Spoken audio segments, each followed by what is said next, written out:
Oh man, first of all, I'd like to apologize for this video being so fucking late. This is the day that everybody was waiting for, the All-Star MVP packs, and of course, after following my earliest upload, I think of all fucking time with my last video, I catch it with my latest upload, I think in the longest time with this fucking video. I uploaded this probably near like 1 o'clock in the morning. See, what had happened was, I was like, alright, let me do this commentary in a couple of minutes, but let me just sit down for a second. If you haven't noticed it, if you can't tell in my voice, I'm actually sick. I don't know how the fuck somebody gets sick in South Florida. I don't know how this even happened. This is the first time I've had a cold in I don't know how fucking long. I don't know, like, is that possible?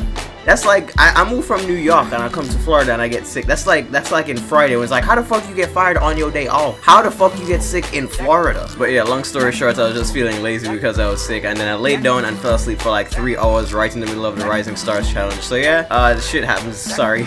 But either way, I said I was going to upload tonight, so I'm going to upload tonight. And if you guys didn't just notice, I started off this pack opening with fucking 3 back-to-back Andrew Wiggins. What the fuck? Anyway, if you saw my first pack opening, I did open these on the black markets a couple of days ago earlier in the week, you will notice that these shits are immensely better. Just like I said, they are always juiced when they first officially come out and not when they're on the black market. So much so juiced that I thought that the Glenn Rice and the Mitch Richmond, which are kind of like the 2 lowest rated cards out of that group, they were going to probably be around 200,000 in my head. Within the first day, within the first couple of hours of the packs coming out, both of those cards did touch 100,000. So in reality, I could make a hidden gem on almost every single one of these motherfuckers. So go out and try all of them. When the end of the video rolls around, you see which amethyst I did end up pulling. But so far, I've used the Gervin, the Mitch, and the Glenn Rice in actual games, not in Gauntlet. And so far, I think the best one really is still Mitch. Like, Mitch has the juice. If you've used Throwback Thursday Paul Pierce, you know that Throwback Thursday Pierce makes some shit. Like, he makes consistent C minuses. He has the juice. I don't know why, but he's just an amazing shooter. And that's exactly what Mitch is. He just makes crazy shit. He makes C pluses on the regular, and then if he's open, those hot spots are no joke. The Glenn Rice, as much as I've wanted to use that card, I think the card is still ruined by his animations. I don't want to use that man so badly, but the card just has clunky, slow animation. The standing shooting form is a bit faster and a bit smoother than it was last year, but no, all of his moving animations, his dribble animations, even him turn around post fadeaway, all of it is so slow and big man and clunky, and it really does ruin the card in my opinion. Like, a good card can be made by its animations, and animations can make a good card a great card, and a great card a cheesy card in this game. So you can try him for yourself if you just need a shooter really, but that Glenn Rice, I'm sorry, I can't use it because I need more out of it for what its stats give. I want to use him and be more mobile with him, and that's what Mitch gives me, even though Mitch has fucking that volume shooter shit. And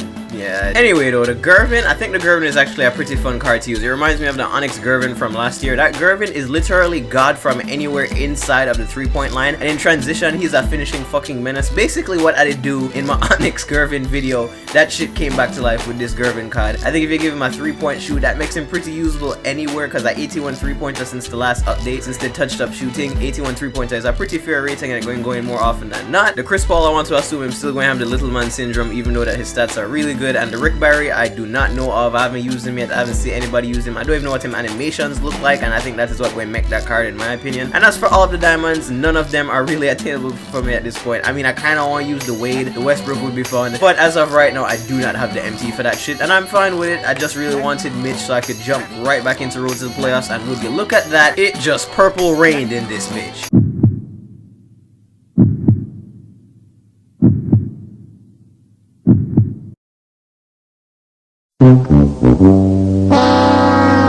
Is that worth the losing horn? I don't know if is that really worth the losing horn. I mean, Mr. fucking unreliable out of everybody. That's something I didn't notice. These packs are juiced, but they're not juiced just for all-star amethysts. They're juiced for amethysts in general. So much so that the Steph Currys and the LeBrons are just troll pulls at this point. But whatever, that was still 100k empty in the pocket. My point is just that these packs are actually good. If you go back through all of these packs that I did just open, you'll notice that I pulled a plethora of golds and then 1 amethyst in what that was like 30 packs that I did mention. So go ahead and at least try open some of these. You might get lucky, you never know. And then as you can see, I went through quickly. I went out and got that Throwback Thursday Dirk, and this is my new team, including the Mitch as well. And that Dirk is just as good as the diamond one, really. It's just not as good defensively, and it doesn't have the crazy diamond stats. But now with the powers of Mitch and Dirk, it is time to return to the mean streets of cheese that are Road to the Playoffs.